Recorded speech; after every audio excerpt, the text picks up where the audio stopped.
What's up, everybody? Welcome back to another episode of C-Rod's Tell Me a Story podcast. I'm your host, C-Rod. Let me tell you a story. In order to tell you today's story, let me first tell you about these books. These are kids' books where it teaches kids financial responsibility and how to invest. The main character in this book is named Wesley. And I bet you're thinking, is this a sponsored video? What's going on? But in order to tell you my story, I need to tell you about how these books came to be.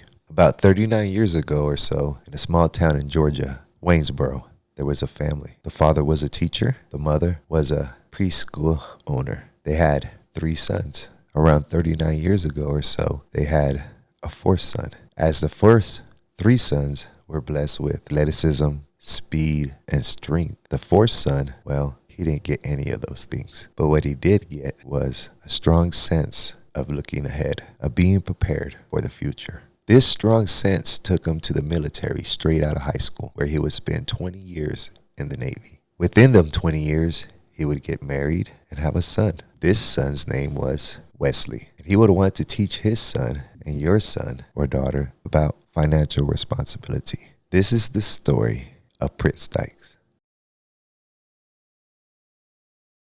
All right, back at you with another episode of C-Rod's Tell Me Your Story podcast.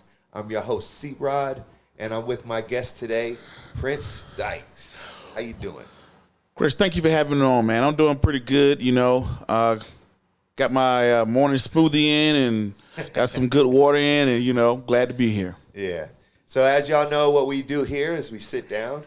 I like to talk to interesting people. I like to hear wonderful stories, and I like to, vibe and hear people's lives.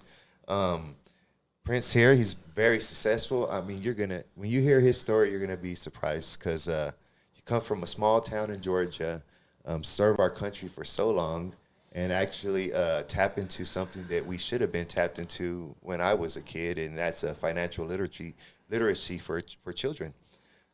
He's done a lot, and as I was going through, I wanted to bring somebody on the show after we did our last show, episode 6 with Vladimir.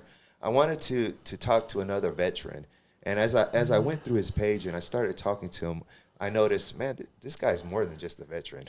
This guy has a really story, and I want people to hear what it takes and the mindset that you have to have. You can come from anywhere. You don't have to be born rich. You don't have to be born in Beverly Hills or whatever it is you think. You could be from anywhere as long as you have a good mindset. And you hear his life, and you hear how he got to where he is. I hope you could take something from it and use it for yourself. So sorry about the long intro.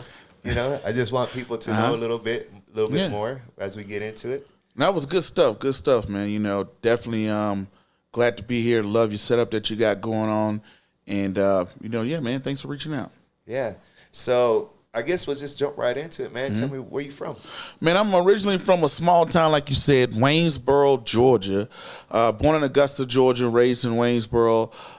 Left there at 18 years old to join the Navy, The youngest of 4. I have 4 siblings. And, my parents were school teacher. My mom was an entrepreneur, had her own daycare center and personal care home eventually later on in life. But that's me. Small town. I think Waynesboro has about 5,000 people in it. So, yeah. Hey, I feel like there's a Waynesboro in every country town in the South. I didn't think that. Until when I got out of the town. And I'm like, wow, there's a Waynesboro in like North Carolina. There's a Waynesboro here.